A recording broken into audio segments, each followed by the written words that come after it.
Installing AM gutter guard and Spike and Ferrule gutter.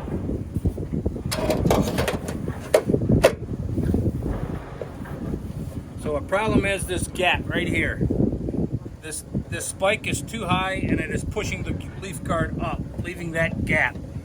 And the way you get rid of that is you go on either side of that spike.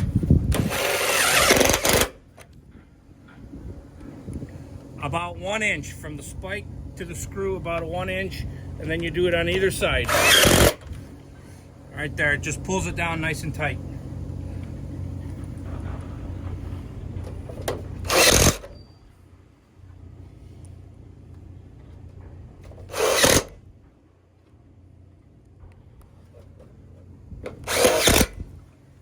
There you go, nice and flat and tight.